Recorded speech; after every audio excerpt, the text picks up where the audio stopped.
Hey everyone, welcome to Wealth Redefined. I'm your host, Michael Reynolds, certified financial planner and owner of Elevation Financial. Thanks for joining me today. As always, glad you are here. Talking about debt today, how debt can sabotage your financial future and the negative effects of debt. This may be a bit of an unpopular episode because a lot of people love debt. So we'll dig in and talk about it a little bit. So, debt's a way of life in the US. Most people don't think twice about borrowing money when they want something. Debt seems like a quick solution sometimes to immediate needs or things you want, but it can really have pretty severe consequences to your future. The consequences are often overlooked, things like high interest rates, how much it can hinder your ability to save and build wealth. And it's one of the most destructive elements I see in my work with clients. It's debt. It's really common for individuals and families to get trapped in these debt cycles, and they end up hamstrung under the weight of these never-ending monthly payments. So debt's not always bad, I want to say that, but it's often overused. Avoiding debt as much as possible is one of the best ways to avoid financial stress and help you make progress toward your goals. So again, I'm not saying all debt is bad, but I am saying it's very much overused, especially in this country, and it can be really destructive. So let's talk about the negative consequences, the negative effects. So it has a lot of different ways it can affect your finances and your life in general. And one of the most immediate consequences is high interest rates. The fees and the interest rates. Debt is expensive. Debt costs money. Whether it's credit card debt, student loans, car loans, interest and fees can really add up quickly, and that can make it difficult to pay off the full amount. It can also limit your ability to get credit in the future. Lenders do look at your debt to income ratio. So the more debt you have, sometimes the more difficult it becomes to get debt when you actually do need it, when it's really important. So if you have high levels of debt compared to your income, getting, loans in the future, like a mortgage, can be more difficult. So debt can also have a kind of a cascading effect on your financial well-being. So, when a significant portion of your income goes toward debt payments, it doesn't leave much room for things like savings, investing, retirement, and that can keep you from building an emergency fund, for saving for retirement, lots of ways. So, when it comes to credit score, that's one factor. Let's touch on that for a minute. When you carry lots of debt, your credit utilization ratio is higher, which then can potentially affect your credit score and then make it more difficult to, again, buy a home, things like that in the future. If you have a lot of debt and you have trouble making payments, late payments can damage your credit score as well. They can stay in your credit report for up to 7 years, which can make it difficult to, repair your credit history.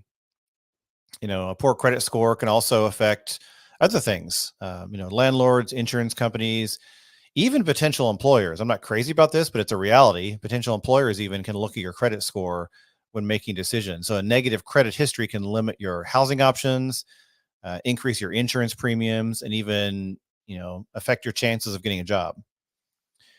So let's talk about the psychological impact of debt on mental health. So it doesn't just affect your financial well-being, but it could affect your mental health as well. So, debt comes with stress and anxiety. Constantly worrying about making payments or feeling trapped in a cycle of debt can really damage your mental health. There's a burden of debt that can give you feelings of shame, guilt, self-blame, can cause strained relationships with loved ones. Financial stress often spills over into your relationships and your marriage and your family. Being constantly preoccupied with focusing on, debt that's overwhelming can affect your ability to focus on work or enjoy life in general, activities. It can lead to unhealthy coping mechanisms, which can be overspending or excessive risk taking sometimes. You can also end up turning to more debt to kind of address the pain or the emotional issues that come with debt, and that can exacerbate the problem and lead to a vicious cycle of dealing with debt with more debt. This also can be affected by your money scripts, which means you can have different types of relationships with money that affect your behaviors in different ways. So debt really affects your long-term goals, which include savings, retirement, etc. When a lot of your debt goes toward, I'm sorry, a lot of your income goes toward debt payments, that really eats up your ability to invest and to save and to build up an emergency fund, or a down payment fund, or the stuff that you really care about in your life. Saving for retirement's important, but if you have a lot of debt, those payments can eat up your ability to put more toward retirement. It can make it difficult to, again, do things like, buy a home, or, go on vacations with your family, and, starting a business, things that are really important goals. If you have, debts pile up for other things, which maybe could have waited on or didn't need as much, that can really damage those prospects of, the priorities that are really important to you. So debt often comes with kind of a cycle. Debt creates a cycle sometimes where it traps people into this never-ending cycle of borrowing and repayment. Sometimes people resort to taking out additional loans or using credit cards to cover expenses, and then they, borrow more to pay off those debts and kind of transfer debts around. And it can spiral out of control because you just kind of get used to having debt, and then interest and fees continue to build up, and it can just be this never-ending cycle.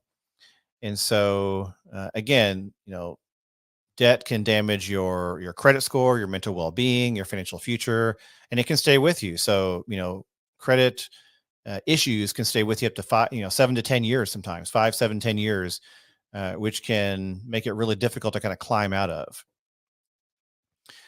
So, when it comes to managing debt or reducing debt, if you're in a cycle like this, if you're kind of struggling with debt, one of the first things that I always recommend doing is creating a budget. Now, some people hate the word budget. I've talked about budgets a lot before on this show, but it really works. It is an extremely effective way to start to get control of your money.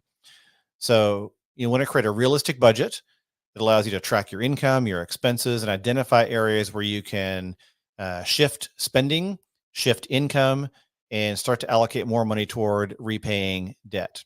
And then you want to choose a debt repayment strategy, such as debt snowball, debt avalanche, whatever method works for you. These debt repayment methods can help you start to chip away at the debt and eventually get rid of it. You want to align with a system that aligns with your behavior, your preferences, your personality, et cetera. For example, debt snowball is paying off debt smallest to largest, which works for a lot of people because you see quick wins and you see immediate progress. Debt avalanche works better for engineering types that are very math oriented. You're probably going to save a little more money with debt avalanche because it says pay off the highest interest rates first. You may not see progress as quickly, but if that feels better from a mathematical standpoint, then that works as well. Also, there are debt management options. There's professional help you can seek out, credit counseling, debt consolidation services. A lot of times credit counseling agencies can work with you to create a debt management plan. They can negotiate with creditors to lower your interest rates, reduce fees, and lower your monthly payments into one consolidated payment as well. So these can work really well for a lot of people I've worked with because it organizes your debt in a way that's easier to repay and lowers your interest and payments overall. So you get some breathing room. So just watch out because there are lots of different companies out there. And I've found for the most part that the most reputable credit counseling agencies are going to be the nonprofits. They're ethical, they're credible.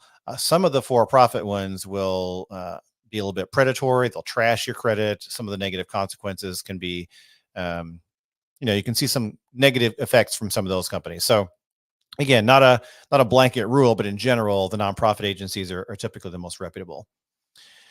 So again, don't be afraid to seek out help. It's not a sign of failure. It's a proactive step toward regaining control of your finances.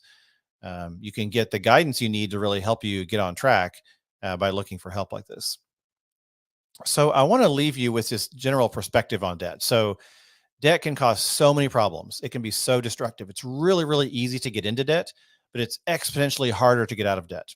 It's so easy to just take on a loan or get that credit card or say yes to check that financing option. And suddenly, before you know it, I've seen cases where individuals and families just end up with, 12 different loans and they don't really know how they got there, but now they're just crushed under monthly payments because they wanted to finance this or wanted to finance that or didn't want to save up for this. They wanted it right now. And there's lots of reasons. And sometimes debt's legitimate. Sometimes it's valid. You have no other options. And, everyone's situation is different.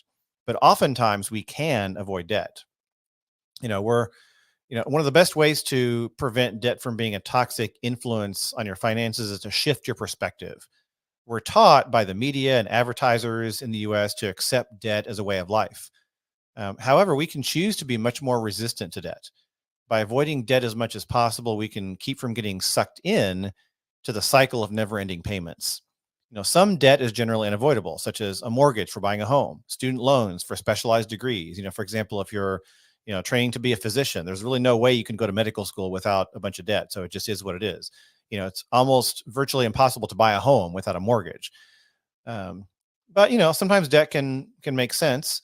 Buying a reasonable vehicle, for example. I'm not talking about an $80,000 truck. I'm talking about, buying a vehicle that's reasonable. A car loan can make sense.